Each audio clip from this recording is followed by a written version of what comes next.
Good morning everyone. આજે આપણે industrial chemistry paper number 501 unit 1A unit process, unit operation and industrial ઇક્વિપમેન્ટ્સના વિશે માહિતી મેળવવાની છે. હવે ઇન્ડસ્ટ્રીયલ કેમેસ્ટ્રીનું જે પેપર છે એ તમને ખબર જ છે કે લોકલ પેપર છે, પણ અહીંયા તમે આફ્ટર બીએસસી જ્યારે કોઈ પણ ઇન્ડસ્ટ્રીમાં જોબ કરવા માટે જાઓ છો ત્યારે મેક્સિમમ ક્વેશ્ચન્સ આ પેપરમાંથી આવે છે. ઇન્ડસ્ટ્રીમાં કઈ કઈ મેથડથી કામ થાય છે, બરાબર, એની basic information as a BSc chemistry તમારી પાસે હોવી જોઈએ. એટલે નોર્મલી બેઝ કહેવાય, ઇન્ડસ્ટ્રીનો જે બેઝ કહેવાય એ આ પેપર છે. તો ફર્સ્ટ જોઈએ તો એમાં છે યુનિટ પ્રોસેસ, બરાબર. તો પહેલો ક્વેશ્ચન એ આવે કે યુનિટ પ્રોસેસ એટલે શું?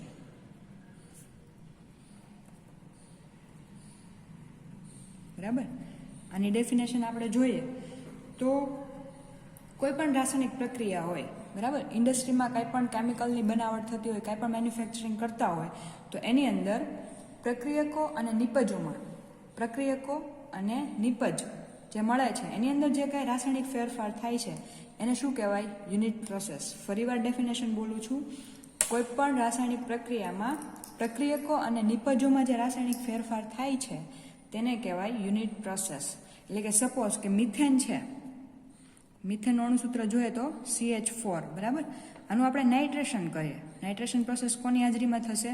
સાંદ્ર HNO3 અને સાંદ્ર H2SO4, બરાબર.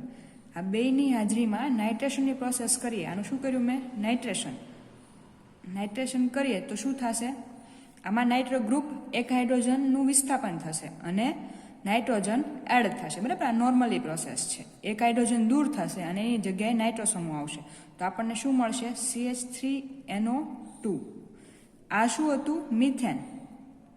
અને આપણને નિપજ શું મળી છે? નાઇટ્રોમિથેન, બરાબર. એટલે કે મિથેનમાંથી શું બન્યું? નાઇટ્રોમિથેન.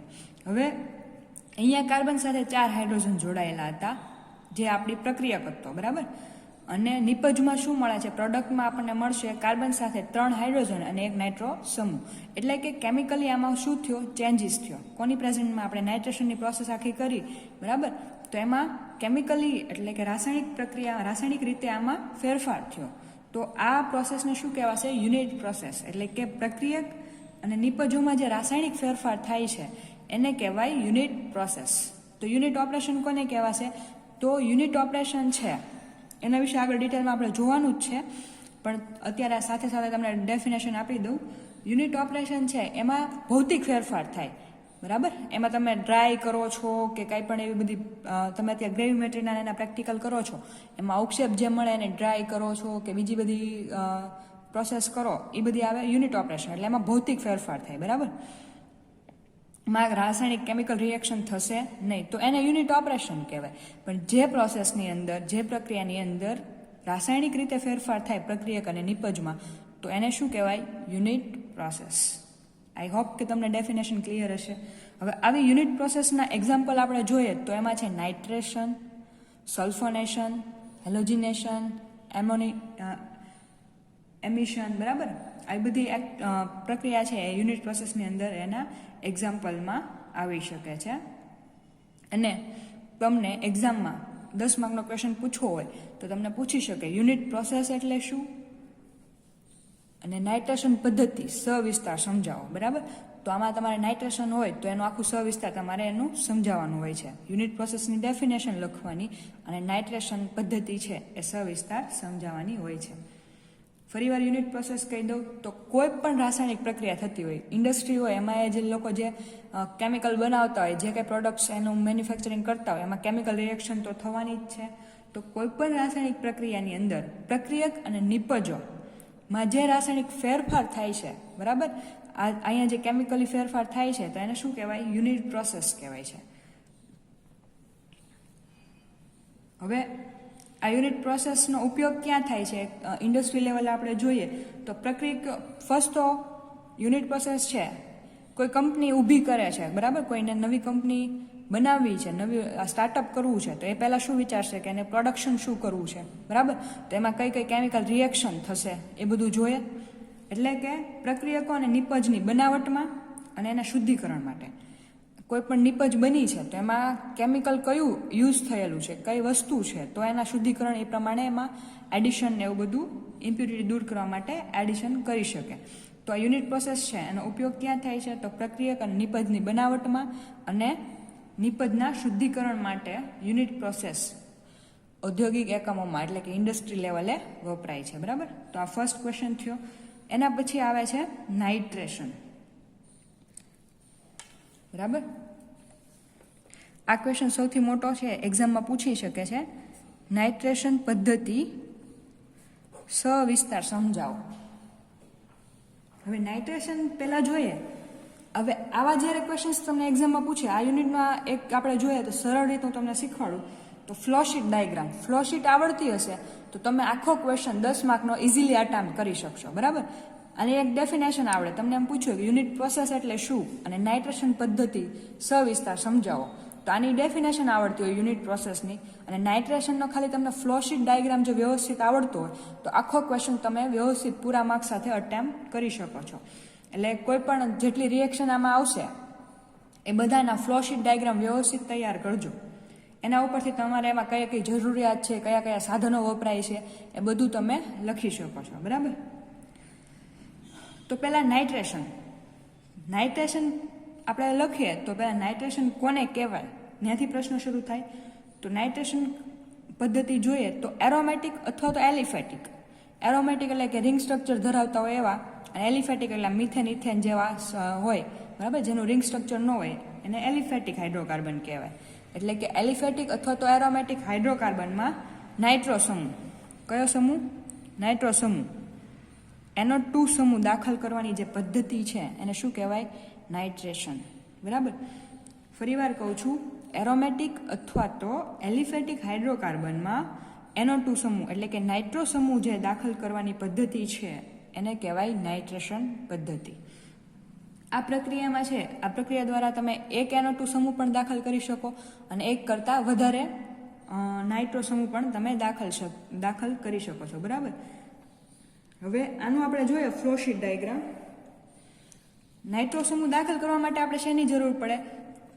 કોઈ પણ પ્રક્રિયા છે તો એના માટે સાંદ્ર HNO3 અને સાંદ્ર H2SO4 અથવા તો એને કહેવાય ઓલિયમ. બરાબર, એની જરૂર પડે ને અમુક પ્રોપર ટેમ્પરેચર અને પ્રેશરથી આપણે આ પ્રોસેસ કરીએ તો આપણને જે તે સમૂહ છે એનો નાઇટ્રો વ્યુત્પન્ન એટલે કે નાઇટ્રેશન પ્રોસેસ થઈ અને નાઇટ્રો સમૂહ એમાં દાખલ થઈ શકે. હાઇડ્રોજનનું વિસ્થાપન થઈ અને નાઇટ્રો સમૂહ દાખલ થઈ શકે છે. હવે નાઇટ્રેશન પદ્ધતિ માટેનો ફ્લોશીટ ડાયાગ્રામ જોઈએ. આપણે બેન્ઝીન છે, બેન્ઝીનનું નાઇટ્રેશન કરવું હોય તો કઈ રીતના થાય છે ઇન્ડસ્ટ્રી લેવલે. બેન્ઝીનમાં નાઇટ્રેશન કરીને એમાં નાઇટ્રો બેન્ઝીન બનાવવું છે તો કઈ રીતના બને છે એ આપણે જોવાનું છે. પણ અહીંયા પહેલાં જોઈએ તો અહીંયા કયો એજન્ટ વપરાય છે નાઇટ્રેશન માટે? સાંદ્ર HNO3 અને સાંદ્ર H2SO4. બરાબર, સાંદ્ર HNO3 અને સાંદ્ર H2SO4 અહીંયા વપરાય છે, એનું મિશ્રણ વપરાય છે. હવે H2SO4 છે એ ડિહાઇડ્રેટેડ એજન્ટ તરીકે કાર્ય કરે છે. બરાબર, એટલે નાઇટ્રેશન આ જે પ્રોસેસ થાય છે તો એમાં વિસ્ફોટ થવાની શક્યતા રહે છે. બરાબર, જ્યારે આ પ્રોસેસ કરીએ છીએ આપણે ખબર છે આ બે HNO3 અને H2SO4 છે બે પ્રબળ એસિડ છે. બેને જ્યારે મિક્સ કરી અને નાઇટ્રેશન પ્રોસેસ કરીએ ત્યારે વિસ્ફોટ થવાની શક્યતા રહી છે. તો આ પદ્ધતિમાં નાઇટ્રેશનની પ્રોસેસ જ્યારે કરતા હોય ત્યારે અમુક આપણે તકેદારી રાખવી પડે. તો એમાં કઈ કાળજી રાખવી પડે? તો HNO3 અને H2SO4 છે બે ઓક્સિડેશન કરતા છે.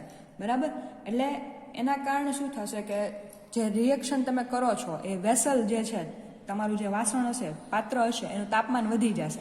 તો એના માટે આ જે પ્રક્રિયા છે એ ઓછા તાપમાને કરવી પડશે. એના માટેનું તાપમાન કેટલું? 0 થી 5 ડિગ્રી સેલ્સિયસ સુધીનું રાખવું પડશે, એટલે ટેમ્પરેચર ડાઉન કરવું પડશે. બરાબર, તો આ પ્રક્રિયામાં છે એ આપણે થઈ શકશે, એમ પ્રોપર વેથી એની થઈ શકશે અને આપણે નિપજ મળશે.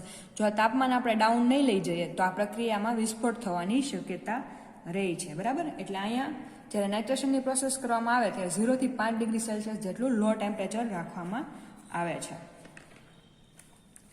હવે આપણે છે ઔદ્યોગિક રીતે બેન્ઝિનનું નાઇટ્રેશન આપણે કરવું છે, બરાબર. ઇન્ડસ્ટ્રી લેવલે કઈ રીતના થાય, તો ફર્સ્ટ આપણે જોઈએ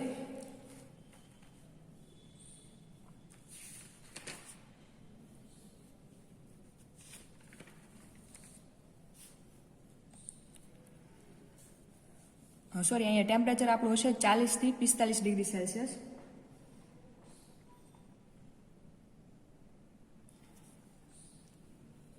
એનો આપણે ફ્લોશીટ ડાયાગ્રામ જોઈએ તો આપણે બેન્ઝિનનું નાઇટ્રેશન કરવું છે. આપણો એમ છે બેન્ઝિનનું નાઇટ્રેશન. હવે આપણો પ્રક્રિયક કયો થશે આમાં? બેન્ઝિન. એનું નાઇટ્રેશન પ્રોસેસ કરીએ તો આપણને નિપજ કઈ મળશે? નાઇટ્રો બેન્ઝિન, બરાબર. બેન્ઝિનનું નાઇટ્રેશન કરી અને આપણે નાઇટ્રો બેન્ઝિન મેળવવું છે તો ફર્સ્ટ આપણી જરૂરિયાત કઈ થશે? શું શું વસ્તુ આપણે જોશે? જરૂરિયાતમાં જોઈએ તો પહેલાં હશે હાઇડ્રોકાર્બન, એટલે કે આપણો અહીંયા કયો હાઇડ્રોકાર્બન જરૂરી છે? જે આપણું બેઝ છે, પ્રક્રિયક આપણે કયો જોશે? તો કે બેન્ઝિન. બીજું 40 થી 45 ડિગ્રી સેલ્સિયસ તાપમાન, એટલે આવી વ્યવસ્થા કરવી પડશે કે તાપમાન 40 થી 45 ડિગ્રી સેલ્સિયસ રહે. એટલું તાપમાન ધરાવતો HNO3 અને H2SO4, બરાબર. આ વસ્તુ જોશે. અને બીજું તો ડિસ્ટિલ વોટર, DW, બરાબર. એ તો આપણે જરૂરિયાત હોય જ તે. એટલે આટલી વસ્તુ આપણે એઝ અ સોલ્યુશન આપણને જરૂર પડશે, બરાબર. હવે સાધનોની વાત કરીએ. આ જરૂરિયાત થઈ. હવે સાધનો. જો તમને એક્ઝામમાં પણ ક્વેશ્ચન્સ પૂછવામાં આવે તો આવી રીતના જ લખવાનો છે. ફર્સ્ટ યુનિટ પ્રોસેસની વ્યાખ્યા લખી નાખવાની, પછી નાઇટ્રેશનની ડેફિનેશન લખી નાખવાની, પછી ફ્લોશીટ ડાયાગ્રામ દોરી નાખવાનો, પછી જરૂરિયાત સાધનો, અને નીચે એની ફ્લોશીટ ડાયાગ્રામને અનુસંધાને જે કાંઈ પદ્ધતિ છે એ પદ્ધતિ તમારે ડિસ્ક્રાઇબ ઓવન વર્ડ્સમાં કરો તો પણ ચાલે, બરાબર. એ આખી જે પદ્ધતિ છે એ ડિસ્ક્રાઇબ કરી નાખવાની. એટલે તમારો ક્વેશ્ચન્સ અને થોડાક એક્ઝામ્પલ આપી દેવાના નાઇટ્રેશન પદ્ધતિના, એટલે તમારો આખો 10 માર્કનો ક્વેશ્ચન તૈયાર થઈ જાય. તો સાધનો જોઈએ તો સાધનોમાં પહેલાં અહીંયા જો આપણે HNO3 અને H2SO4 લઈએ છીએ. HNO3 અને H2SO4 બે કેવા છે? એસિડ છે, પ્રબળ એસિડ છે, બરાબર.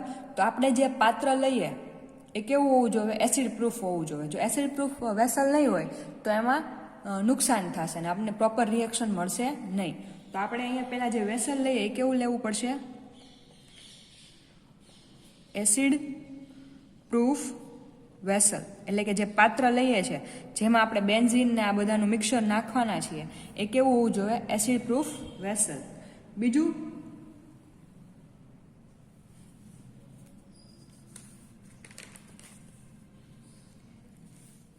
એના પછી સ્ટરર જોશે, બરાબર. મિક્સરને હલાવવા માટે આપણે શું જોશે? સ્ટરરની જરૂર પડશે.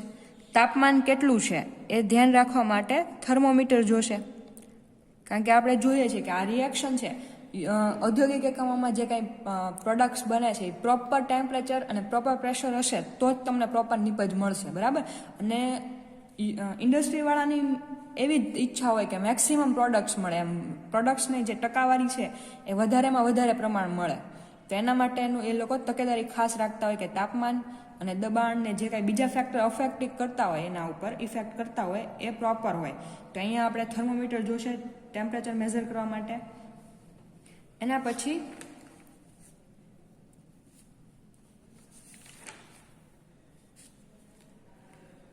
કન્ડેન્સર,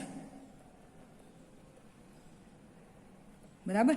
કારણ કે નાઇટ્રોબેન્ઝિન જે બનીને આવશે એ કન્ડેન્સર મારફતે રિકવરી ટેન્કમાં આવશે. એના પછી આવશે ડિસ્ટિલેશન કોલમ, ડિસ્ટિલેશન યુનિટ, એટલે જે નાઇટ્રોબેન્ઝિન બનીને આવે પછી એને ડિસ્ટિલેશન કરીએ એટલે વધારાની ઇમ્પ્યુરિટી હોય એ દૂર થઈ જાય. અને પછી આવશે સ્ટોરેજ ટેન્ક. હવે સ્ટોરેજ ટેન્કનું કામ શું હશે કે જે આપણી નિપજ બનીને આવે એને સ્ટોર કરવા માટેનું કામ એ કરશે, બરાબર. હવે ફ્લોશીટ ડાયાગ્રામ જોઈએ. હવે જ્યારે તમે એક્ઝામમાં પેપર લખતા હો છો ત્યારે આ બધા પોઈન્ટ્સ છે એ વ્યવસ્થિત રીતે લખવાના જ, અને ખાસ કરીને જે ફ્લોશીટ ડાયાગ્રામ છે પ્રોપર વેથી ડ્રો કરવાનો છે, એટલે કે પેન્સિલ અને સ્કેલની યુઝ કરી અને પ્રોપર વેથી જેટલો ડ્રો કરશો એટલે તમારું માર્કિંગ સારું આવશે, બરાબર. તો ફ્લોશીટ ડાયાગ્રામ આપણે જોઈએ તો ઓકે, તો તમે હવે ફ્લોશીટ ડાયાગ્રામમાં જોઈ શકો છો કે આવી રીતનો ફ્લોશીટ ડાયાગ્રામ તમારે પેન્સિલ અને સ્કેલની મદદથી વ્યવસ્થિત રીતે ડ્રો કરવાનો છે, બરાબર, જેથી તમારી ઇમેજ સારી પડે અને તમારા મેક્સિમમ માર્ક્સ કવર થાય. તો ફર્સ્ટ ફ્લોશીટ ડાયાગ્રામમાં આપણે જોઈએ તો આપણે પહેલાં શું લીધું છે, એસિડ પ્રૂફ વેસલ, બરાબર. એસિડ પ્રૂફ વેસલ લીધું છે, એની અંદર બેન્ઝીન એડ કરેલો છે અને થર્મોમીટર રાખેલું છે ટેમ્પરેચર નોટ કરવા માટે, કે જે રાસાયણિક પ્રક્રિયા થાય છે એ દરમિયાન જે સોલ્યુશન છે એનું ટેમ્પરેચર વધી ન જાય અથવા તો ઘટી ન જાય અથવા તો કેટલું છે, બરાબર, એ મેન્ટેન કરવા માટે થર્મોમીટર રાખેલું છે. એના આધારે આપણને ખબર પડે કે ટેમ્પરેચર વધી જાય તો એને ડાઉન કરવું અથવા તો ઘટી ગયું હોય તો એ પ્રમાણે ટેમ્પરેચર આપવું, બરાબર. કારણ કે રિએક્શનમાં જેટલું ટેમ્પરેચર જોતું હોય એટલું ટેમ્પરેચર ના મળે તો પ્રોપર વેથી રિએક્શન થાય નહીં અને આપણને પ્રોપર નીપજ મળે નહીં, બરાબર. તો અહીંયા થર્મોમીટર રાખેલું છે ટેમ્પરેચર નોટ કરવા માટે. એના પછી સ્ટરર છે, બરાબર. બેન્ઝીનનું સોલ્યુશન લીધેલું છે, ધીમે ધીમે ઉપરથી આપણે સાંદ્ર HNO3 અને સાંદ્ર H2SO4નું જે મિક્સર છે, જેને ઓલિયમ પણ કહેવામાં આવે છે, અથવા તો અહીંયા ઓલિયમનો પણ યુઝ થાય છે, બરાબર. સલ્ફોનેશનની પ્રોસેસ હશે તો એમાં ઓલિયમનો યુઝ આવશે. અહીંયા આપણે સાંદ્ર HNO3 અને સાંદ્ર H2SO4નું જે મિક્સર લઈએ છીએ એ ડ્રોપ વાઇઝ એડિશન કરીએ છીએ, બરાબર. ડ્રોપ વાઇઝ એડિશન કરીએ ત્યારે રિએક્શન પ્રોપરલી થાય એટલા માટે મિક્સરને હલાવવા માટે આપણે સ્ટરરનો યુઝ કરીએ છીએ, બરાબર. સ્ટરરનો યુઝ કરીએ છીએ તો અહીંયા આપણે સ્ટરર લીધેલું છે. હવે આ જે રિએક્શનમાં, બરાબર, આ જે પ્રોસેસ થાય છે આ ટેન્કની અંદર, અહીંયા તમને આવી રીતના ફ્લોશીટ ડાયાગ્રામમાં નાના નાના દેખાડવામાં આવે છે, પણ તમે જો રિયલમાં ઇન્ડસ્ટ્રીમાં જઈને આની જુઓ તો આ જે એસિડ પ્રૂફ વેસલ છે, આ જે ટેન્ક છે, લગભગ 2 માળની ઇમારત જેટલો મોટો હોય, બરાબર. એટલે ઇન્ડસ્ટ્રી લેવલે તો બહુ મોટા મોટા બધા સાધનોનો યુઝ થાય છે, પણ કઈ રીતના પ્રોસેસ થશે એનું એ રીતનું છે કે એમાં કઈ વસ્તુ જોશે, કઈ રીતની પ્રોસેસ થશે એ આવી રીતના ફ્લોશીટ ડાયાગ્રામમાં દેખાડવામાં આવે છે, બરાબર. તો એસિડ પ્રૂફ વેસલની અંદર બેન્ઝીન લીધું, સાંદ્ર HNO3 અને સાંદ્ર H2SO4 ડ્રોપ વાઇઝ એડિશન કરીએ, તાપમાન નોટ કરવા માટે થર્મોમીટર છે અને સ્ટરર જે હલાવવા માટે છે, બરાબર. હવે અહીંયા જે રિએક્શન થાય છે એમાં અમુક એસિડ એવો હશે કે જે વપરાશે નહીં, બરાબર. આમાંથી જે એડિશન થાય છે એમાં વપરાયા વગરનો જે એસિડ વધારાનો મળશે એ આપણને નીચેથી રિકવર થશે અને જે પ્રોસેસ પૂરી થાય આમાં એક બેન્ચ એ લોકોની કન્ટિન્યુ પ્રોસેસ હોય, બરાબર. તો પ્રોસેસ પૂરી થાય ને નાઇટ્રોબેન્ઝિનની જે વેપર મળે છે, નાઇટ્રોબેન્ઝિન એ અહીંથી લઈ આવ, અહીંયા જો 45 થી 50 ડિગ્રી જેટલું સેલ્સિયસ તાપમાન હશે, બરાબર. તો એ પ્રોસેસમાંથી જે પસાર થઈને નાઇટ્રોબેન્ઝિન મળશે એ શેમાં લેવામાં આવશે, રિકવરી ટેન્કમાં. એને કન્ડેન્સ એટલે કે કુલ ડાઉન કરવામાં આવશે અને રિકવરી ટેન્કમાં લેવામાં આવશે, બરાબર. એના પછી કારણ કે અહીંયા કન્ડેન્સર શું કામ ગોઠવવામાં આવ્યું, અહીંયા તો આપણે 40 થી 45 ડિગ્રી સેલ્સિયસ જ તાપમાન રાખેલું હતું, પણ નાઇટ્રેશનની જે પ્રોસેસ થાય એક્ઝોથર્મિક છે, એટલે કે એમાંથી તાપમાન એનું વધી જાય, એમ એક્ઝોથર્મિક ટેમ્પરેચર હોય એટલે પ્રક્રિયા દરમિયાન અહીંયા જે વેસલનું તાપમાન છે એ વધી જાય, પરિણામે તમને જે નીપજ મળે છે એ થોડીક ગરમ હોય છે, બરાબર. તો એને કુલ ડાઉન કરવા માટે કન્ડેન્સર યુઝ કરીએ છીએ અને કન્ડેન્સરનો યુઝ કરીને એને એટલે કે એમાં પાણી વાપરવામાં આવે, બરાબર. જે તમે લોકોએ કરેલું જ છે આ કન્ડેન્સરનો યુઝ, અને તો આ વર્ષમાં કરવામાં આવશે તમારે લિક્વિડ સેપરેશન આવશે, એમાં કન્ડેન્સર તમારે યુઝ કરવાનું આવશે, બરાબર. કન્ડેન્સર એક એવી કોલમ હોય કે જેમાં 2 બાજુથી વોટર વચ્ચેથી લિક્વિડ જતું હોય અને 2 બાજુથી પાણીનું સર્ક્યુલેશન શરૂ હોય, જેનાથી વચ્ચેનું જે લિક્વિડ છે એ કુલ ડાઉન થાય, બરાબર. તો એને રિકવરી ટેન્કમાં લેવામાં આવે છે. ત્યાર પછી આમાં રહેલી ઇમ્પ્યુરિટી દૂર કરવા માટે એને ડિસ્ટિલેશન કોલમમાં લેવામાં આવે છે, એટલે જેમાં વધારાની કંઈ બીજી કોઈ ઇમ્પ્યુરિટી આવી ગઈ હોય રિએક્શન દરમિયાન તો એ દૂર થઈ જાય અને ત્યાર પછી જે શુદ્ધ નાઇટ્રોબેન્ઝિન આપણને મળે છે એ સ્ટોરેજ ટેન્કમાં સ્ટોર કરવામાં આવે છે, બરાબર.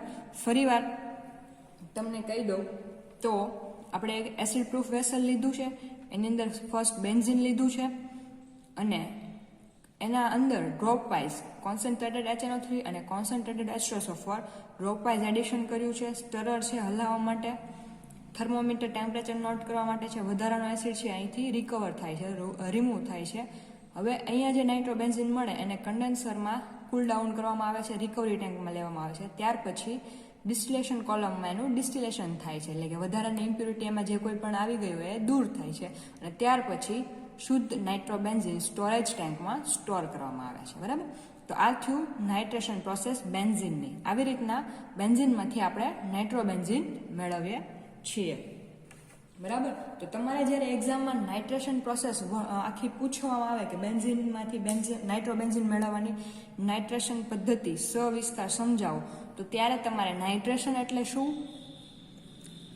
બરાબર, અને બેન્ઝિનમાંથી નાઇટ્રોબેન્ઝિન મેળવવા માટે પહેલાં તો આ ફ્લોશીટ ડાયાગ્રામ દોરી નાખવાનો, પછી જરૂરિયાત શેની પડે છે તો એ લખવાની, સાધનો કયા કયા જોશે તો આપણે એસિડ પ્રૂફ વેસલ જોશે, થર્મોમીટર જોશે, સ્ટરર જોશે, condenser, distillation unit, storage tank, અહીંયા જે કંઈ જરૂર પડે છે એ બધું લઈ લેવાનું. અને ફ્લોશીટ ડાયાગ્રામ, બરાબર. ફ્લોશીટ ડાયાગ્રામ તમને આવડતો હોય તમે જુઓ, અહીંયા તમને આ ફ્લોશીટ ડાયાગ્રામ આવડતો હોય તો એના ઉપરથી તમે જરૂરિયાતના સાધનો તો લખી જ શકો. બરાબર. એટલે આમાં જેટલી પ્રોસેસ આપેલી છે એ બધા પ્રોસેસના જો તમને ફ્લોશીટ ડાયાગ્રામ વ્યવસ્થિત રીતે આવડતા હોય, પરફેક્ટલી આવડતા હોય, તો એના ઉપરથી જરૂરિયાત સાધનો અને પદ્ધતિ તમે ઇઝીલી લખી શકો. એટલે તમારા 10 માર્ક કે 12 માર્ક કે 14 માર્કનો જે કાંઈ ક્વેશ્ચન્સ હોય એ તમારે રિકવર થઈ જાય માર્ક્સ. બરાબર. તો હવે એના પછી એની પદ્ધતિ લખવાની. તો પદ્ધતિમાં શું હોય તો આપણે સૌપ્રથમ શું કર્યું તો વેસલમાં બેન્ઝિન એટલે કે એસિડ પ્રૂફ જે વેસલ હતું, પદ્ધતિમાં આમાં તમે જે કરો છો એ જ લખવાનું છે. તો પદ્ધતિ જોઈએ તો સૌ પ્રથમ વેસલમાં બેન્ઝિન અને નાઇટ્રેટિંગ મિક્સર લઈ અને 60 ડિગ્રી સેલ્સિયસ સુધી ગરમ કરવામાં આવે છે. અને સાથે સાથે સ્ટરર્સથી એક ધારું સ્ટરિંગ કરવામાં આવે છે, એટલે મિક્સર છે એ વ્યવસ્થિત મિક્સ થઈ જાય. બરાબર. અમુક સમય બાદ રાસાયણિક પ્રક્રિયા પૂર્ણ થાય એટલે કેવી થાય, નાઇટ્રોબેન્ઝિનની આપણને ખબર છે કેવી વાસ આવે, કડવી બદામ જેવી. બરાબર. એટલે કે બેન્ઝિનમાંથી નાઇટ્રોબેન્ઝિન બની જાય એટલે કડવી બદામ જેવી વાસ આવવા મળે. એટલે આ જે ગરમ થયેલા મિશ્રણને છે એ પહેલાં કન્ડેન્સરમાં લેવામાં આવે, કન્ડેન્સરમાં એનું ટેમ્પરેચર ડાઉન કરવામાં આવે અને ત્યાર પછી ડિસ્ટિલેશન કોલમમાં લેવામાં આવે છે કે જ્યાંથી શુદ્ધ નાઇટ્રોબેન્ઝિન પ્રાપ્ત થાય છે. હવે જે આ શુદ્ધ નાઇટ્રોબેન્ઝિન પ્રાપ્ત થાય છે અને સ્ટોરેજ ટેન્કમાં સ્ટોર કરવામાં આવે છે. બરાબર. આ રીતે આપણે બેન્ઝિનમાંથી નાઇટ્રોબેન્ઝિન મેળવી શકીએ છીએ. એટલે જે અહીંયા ફ્લોશીટ ડાયાગ્રામમાં જે પ્રોસેસ દેખાડવામાં આવેલી છે એ જ તમારે સેન્ટેન્સમાં લખવાની છે. બરાબર. શું શું કરો છો એ લખો એટલે તમારે એની પદ્ધતિ પૂરી થઈ જાય. એના પછી આ તો આપણે આ પ્રોસેસ દ્વારા બેન્ઝિનમાંથી નાઇટ્રોબેન્ઝિન તો મેળવી લીધું. બરાબર. એની સિવાયની કઈ કઈ વસ્તુ આપણે મેળવી શકીએ એ જોઈએ તો આ જ મેથડથી આપણે બેન્ઝિન છે, બરાબર,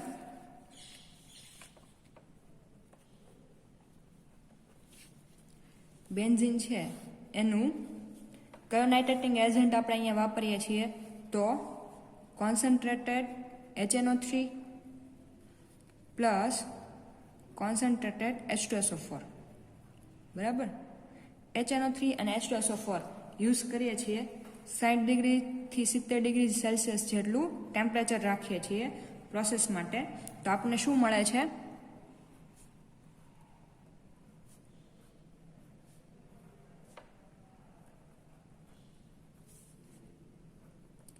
આપણને મળે છે નાઇટ્રોબેન્ઝિન. બરાબર. નાઇટ્રોબેન્ઝિન નીપજ આપણને પ્રાપ્ત થાય છે. એટલે કે બેન્ઝિનમાંથી આ જ પ્રોસેસથી આપણે પ્રક્રિયા કરીએ તો નાઇટ્રોબેન્ઝિન મળે છે. હવે જો આ જ નાઇટ્રોબેન્ઝિનને ફરીવાર આ જ પ્રોસેસ કરીએ, આ નાઇટ્રોબેન્ઝિનની ફરીવાર, એટલે આગળ આપણે પ્રક્રિયક તરીકે બેન્ઝિન લીધો હતો પણ એની જગ્યાએ જો નાઇટ્રોબેન્ઝિન લઈને નાઇટ્રેટિંગ મિક્સર એડ કરીએ તો આપણને શું મળશે, ડાયનાઇટ્રોબેન્ઝિન. બરાબર. આનું ફર્ધર નાઇટ્રેશન કરીએ, આની આ જ પ્રોસેસ કરીએ તો આપણને મળશે M ડાયનાઇટ્રોબેન્ઝિન. બરાબર.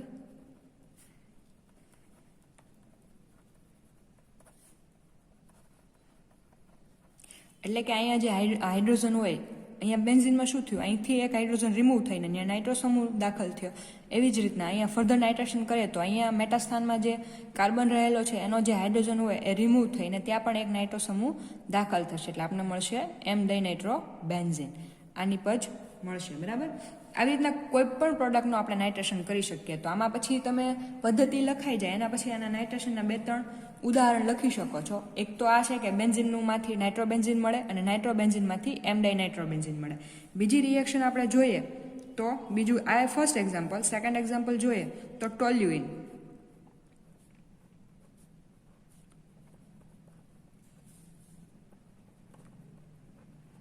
બરાબર. આપણે આગળ પ્રોડક્ટ પ્રક્રિયક તરીકે બેન્ઝિન લીધો હતો, પણ જો એની જગ્યાએ આપણે પ્રક્રિયક તરીકે ટોલ્યુઇન લઈએ અને સેમ પ્રોસેસથી નાઇટ્રેશન કરીએ, concentrated HNO3 plus concentrated H2SO4 nitration process કરવાની છે અને તાપમાન રાખવાનું છે 60 થી 70 ડિગ્રી સેલ્સિયસ જેટલું તાપમાન છે. આ જ તાપમાને આપણે જો નાઇટ્રેશન પ્રોસેસ કરીએ તો અહીંયા CH3 છે એટલે આપણને કયા ઓર્થો અને પેરા. બરાબર. અહીંયા તમારો જે સમૂહ હોય ને એના આધારે તમને પ્રોડક્ટ મળશે. અહીંયા નાઇટ્રો સમૂહ હતો એ વધારે રિએક્ટિવ હતો એટલે મેટા સ્થાન ઉપર મળે છે. અહીંયા CH3 છે લેસ રિએક્ટિવ છે તો એના આધારે ઓર્થો અને પેરા તમને પ્રોડક્ટ મળશે. બરાબર. તો શું મળશે? એટલે ઓર્થો અને પેરાનું મિક્સર મળશે.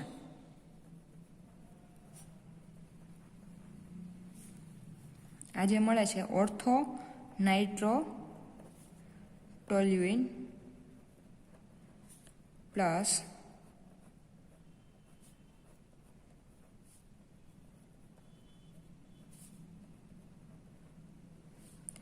Para nitro toluene. બરાબર. તો ટોલ્યુઇનનું જ્યારે આપણે નાઇટ્રેશન કરીએ છીએ ત્યારે ઓર્થો અને પેરા નાઇટ્રો ટોલ્યુઇનનું મિક્સર મળે છે. એનું ફર્ધર નાઇટ્રેશન કરીએ, તો તમને મળશે ઓર્થો પેરા ડાઇનાઇટ્રો ટોલ્યુઇન.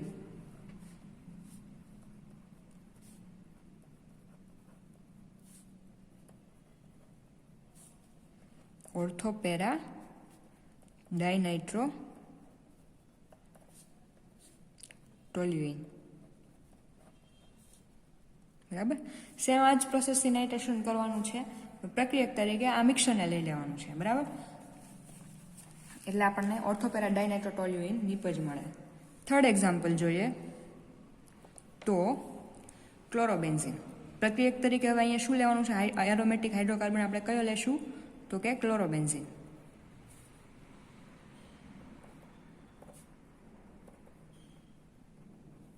બરાબર. ક્લોરોબેન્ઝિનનું કોન્સન્ટ્રેટેડ HNO3 અને કોન્સન્ટ્રેટેડ H2SO4 ની હાજરીમાં 60 થી 70 ડિગ્રી સેલ્સિયસ તાપમાને નાઇટ્રેશન પ્રોસેસ કરીએ તો આપણને શું મળશે? અહીંયા તે ક્લોરોબેન્ઝિન છે લેસ રિએક્ટિવ છે, ક્લોરિન છે ગ્રુપ છે લેસ રિએક્ટિવ છે, તો ઓર્થો અને પેરા નાઇટ્રો ક્લોરોબેન્ઝિન નિપજ તરીકે આપણને મળશે.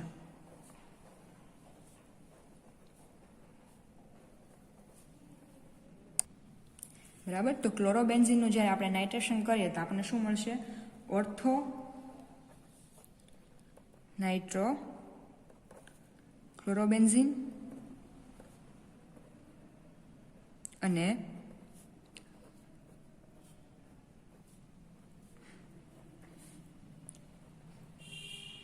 પેરા નાઇટ્રો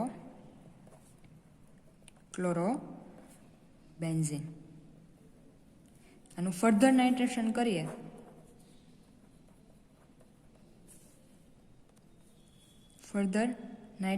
પ્રોસેસ કરીએ તો આપણને મળશે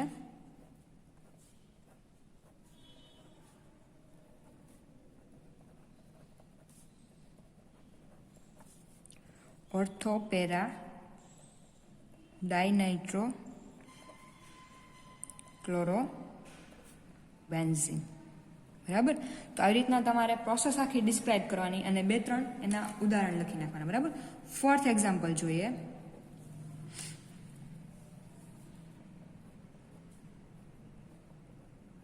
કોઈ પણ તમે હાઇડ્રોકાર્બન લઈ શકો છો, બરાબર, તમારી રીતે, પણ તમને ખબર હોવી જોઈએ કે એની પ્રોડક્ટ છે ઓર્થો મળે છે, પેરા મળે છે કે મેટા મળે છે. તો એનું નાઇટ્રેશન ફિનોલ લીધું, એનું નાઇટ્રેશન સેમ આ જ મેથડથી કોન્સન્ટ્રેટેડ HNO3 કોન્સન્ટ્રેટેડ H2SO4 60 થી 70 ડિગ્રી સેલ્સિયસ તાપમાન, તો આપણને મળશે OH એટલે કે ફિનોલ ગ્રુપ છે. એમાં OH જે સમૂહ છે એ લેસ રિએક્ટિવ છે, એટલે આમાંય તે ઓર્થો અને પેરા નિપજ મળશે.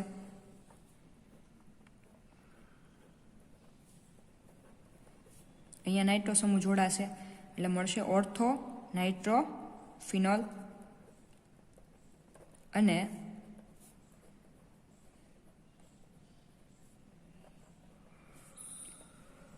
પેરા નાઇટ્રો ફિનોલ, બરાબર. આનું ફર્ધર નાઇટ્રેશન કરીએ તો આપણને મળશે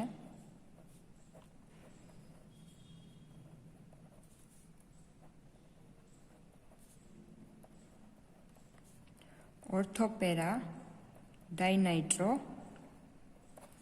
ફિનોલ, ઓર્થોપેરા ડાયનાઇટ્રો ફિનોલ, બરાબર. આવી જ રીતે નેપ્થેલિનનું નાઇટ્રેશન કરીએ તો 1 નાઇટ્રો નેપ્થેલિન, ફર્ધર નાઇટ્રેશન કરીએ તો 1,5 ડાયનાઇટ્રો નેપ્થેલિન અને 1,8 ડાયનાઇટ્રો નેપ્થેલિનનું મિક્સર મળે છે, બરાબર. હવે જો ટોલ્યુઇન છે, અહીંયા આપણે ટોલ્યુઇનમાં નાઇટ્રેટિંગ એજન્ટ કયો લીધો? HNO3 અને H2SO4. ફેહલિંગ દ્રાવણ યુઝ કરીને નાઇટ્રેશન કરીએ, બરાબર, નાઇટ્રેટિંગ એજન્ટ તરીકે ફેહલિંગ દ્રાવણ લઈએ તો આપણને શું મળશે?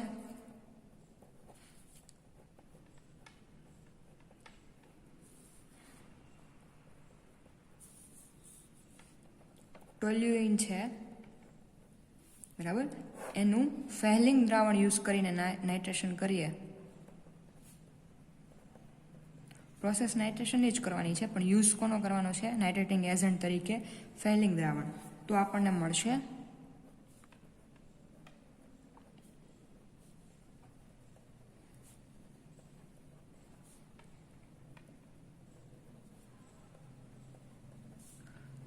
ટુ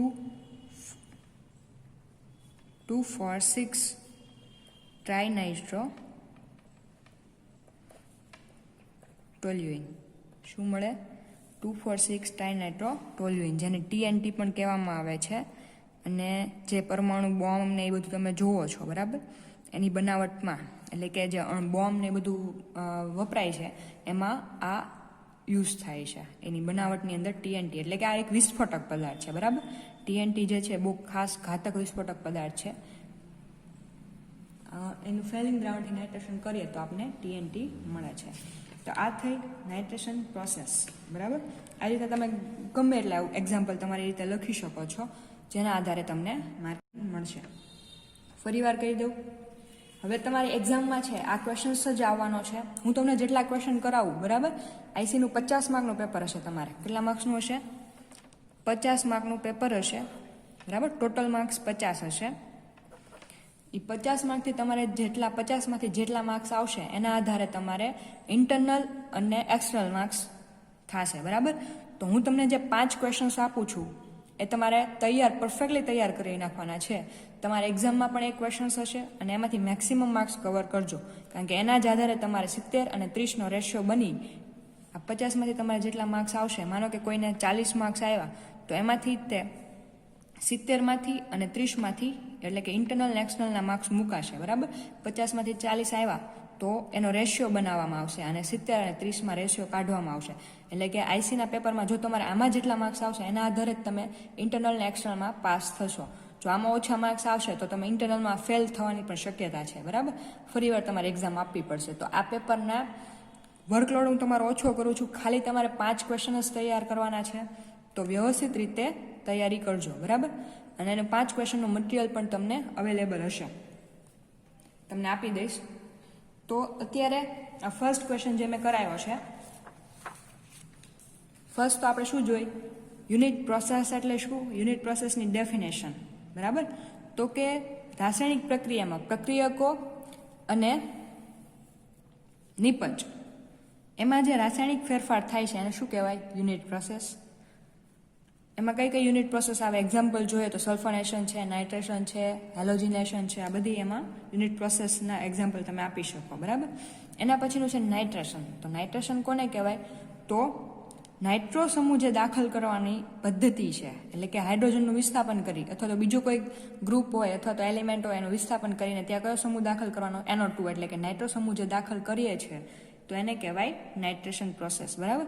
નાઇટ્રેશન પ્રોસેસ માટે સાંદ્ર HNO3 અને સાંદ્ર H2SO4 નું મિક્સચર અને ટેમ્પરેચર જે તે આપણે રિએજન્ટ લઈએ એટલે કે પ્રક્રિયક લઈએ એના ઉપર ડિપેન્ડ હોય એટલું ટેમ્પરેચર અહીંયા તો ખાસ કરીને 60 થી 70 ડિગ્રી 60 થી 70 ડિગ્રી સેલ્સિયસ જેટલું ટેમ્પરેચર આપણે રાખવાનું હોય છે, બરાબર.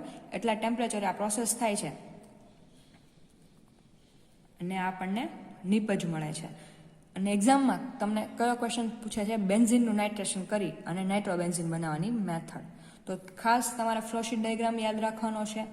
અહીંયા તમારે શું જરૂરિયાત હશે? હાઇડ્રોકાર્બન, એટલે તમારે જેનું નાઇટ્રેશન કરવાનું છે એ.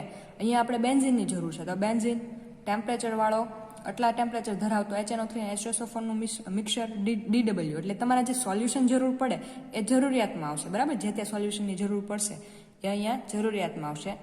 સાધનોની વાત કરીએ તો સાધનો કયા કયા જોશે? તો એસિડ પ્રૂફ વેસલ, સ્ટરર હલાવવા માટે, થર્મોમીટર, કન્ડેન્સર, ડિસ્ટિલેશન યુનિટ અને સ્ટોરેજ ટેન્ક, બરાબર.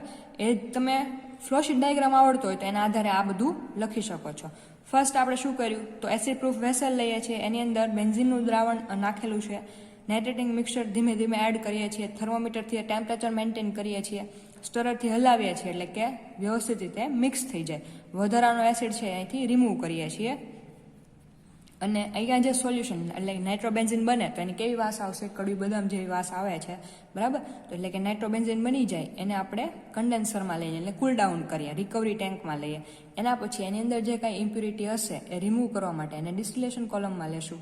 ડિસ્ટિલેશન કોલમમાંથી આપણને જે શુદ્ધ નાઇટ્રોબેન્ઝિન મળે એને સ્ટોરેજ ટેન્કમાં સ્ટોર કરવામાં આવશે, બરાબર.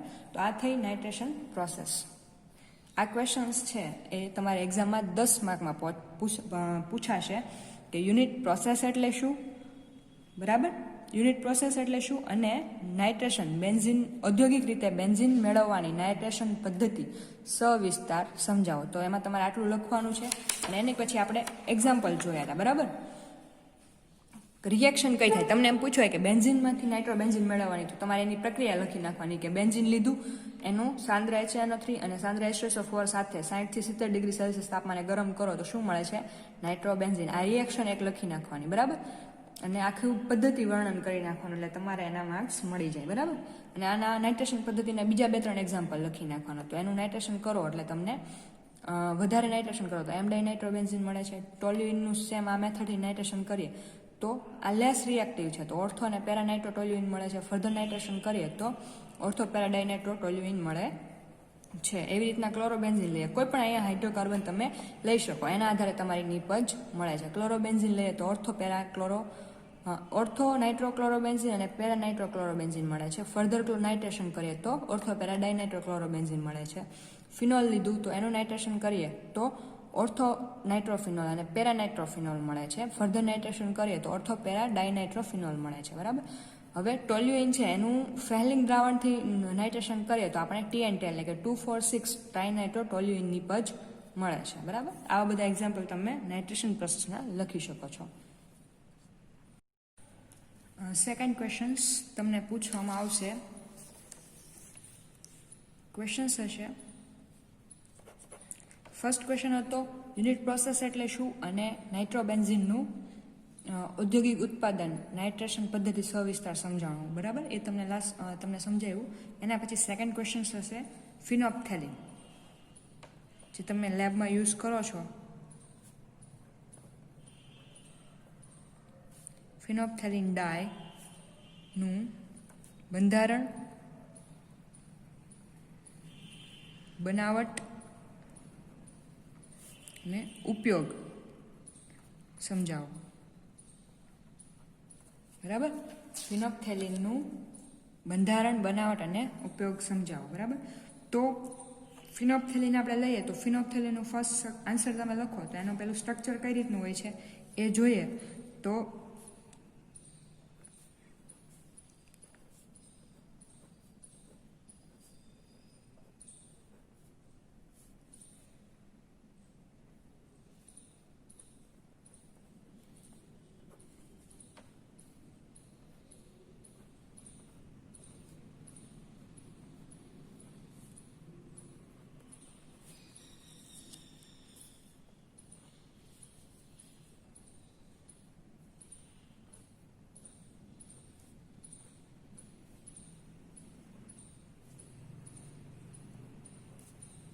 બરાબર.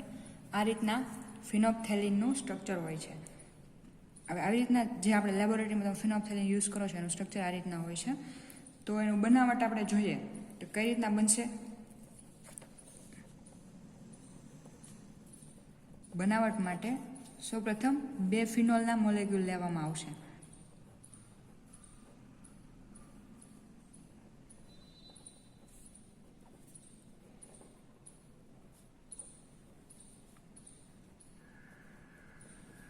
હવે આ 2 શું છે? ફિનોલ.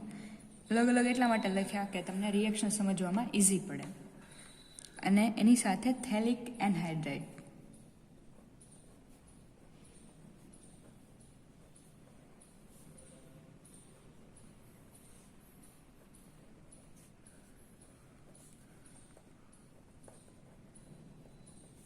થેલિક એનહાઇડ્રાઇડ. આ બેયનું જે મિક્સર છે એને કોન્સન્ટ્રેટેડ H2SO4 અને ઝિંક ક્લોરાઇડની હાજરીમાં 115 ડિગ્રી સેલ્સિયસથી 120 ડિગ્રી સેલ્સિયસ તાપમાને ગરમ કરીએ તો H2O રિમૂવ થશે. H2O રિમૂવ થશે અને આપણને મળશે ફિનોપ્થેલિન. એટલે કે અહીંનો જે હાઇડ્રોજન હશે એ અને અહીંનો હાઇડ્રોજન, અહીંયા આપેલો એક હાઇડ્રોજન અને એક અહીંયા આપેલો હાઇડ્રોજન,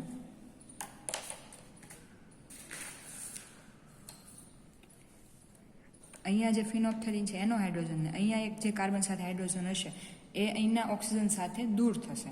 આ CO-માંનો જે એક ઓક્સિજન છે એ રિમૂવ થશે, બરાબર, અને H2O સ્વરૂપે આપણને દૂર થશે અને આપણને મળશે જે આ થેલિક એનહાઇડ્રાઇડ છે એનું સ્ટ્રક્ચર પહેલાં નીચે દોરી લઈએ તો કઈ રીતના હશે, બરાબર. અને એનો જે આ કાર્બન છે એની સાથે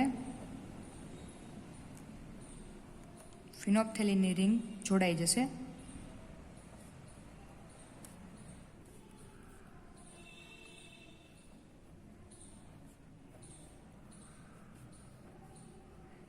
આ રીતના જોડાઈ જશે ને આપણે શું મળશે? ફિનોપ્થેલિન. બરાબર. ઇઝી મેથડ છે. ફિનોલના 2 અણુ લીધા, થેલિક એનહાઇડ્રાઇડ લીધો, concentrated H2SO4, zinc chloride, 115 degree સેલ્સિયસથી 120 ડિગ્રી સેલ્સિયસ તાપમાન H2O રિમૂવ થશે અને મળશે ફિનોપ્થેલિન. આ જ તે જે તમે બનાવટ લખી છે એ નીચે ડિસ્ક્રાઇબ કરી દેવાની. તો 2 અણુ ફિનોલના અને 1 અણુ થેલિક એનહાઇડ્રાઇડની લઈ અને કોન્સન્ટ્રેટેડ H2SO4 અને ઝિંક ક્લોરાઇડની હાજરીમાં 115 ડિગ્રી સેલ્સિયસથી 120 ડિગ્રી સેલ્સિયસ તાપમાને પ્રક્રિયા કરતા પાણીનો અણુ દૂર થાય છે અને ફિનોપ્થેલિન બને છે, બરાબર. આ જે તમે રિએક્શન લખો છો એ નીચે શબ્દમાં લખી નાખવાની. અને ઉપયોગ જોઈએ તો ફિનોપ્થેલિનનો ઉપયોગ આપણે શેમાં કરીએ છીએ તો કે એસિડ બેઝ ટાઇટ્રેશનમાં એનો સૂચક તરીકે ઉપયોગ થાય છે, બરાબર, જે આપણે રોજ એનો યુઝ કરીએ છીએ, બરાબર. તો ફિનોપ્થેલિનનું બંધારણ જોઈ લીધું, એની બનાવટ ફિનોલના 2 અણુ થેલિક એનહાઇડ્રાઇડની હાજરીમાં કોન્સન્ટ્રેટેડ H2SO4 અને ઝિંક ક્લોરાઇડની હારે રિએક્શન કરી 115 ડિગ્રી સેલ્સિયસથી 120 ડિગ્રી સેલ્સિયસ તાપમાને પાણીનો અણુ દૂર થશે અને ફિનોપ્થેલિન બનશે, બરાબર. આ જે ફિનોપ્થેલિન બને છે એનો ઉપયોગ એસિડ બેઝ ટાઇટ્રેશનમાં સૂચક તરીકે આપણે કરીએ છીએ, બરાબર. તો આ ક્વેશ્ચન પણ તમારે એક્ઝામમાં હશે.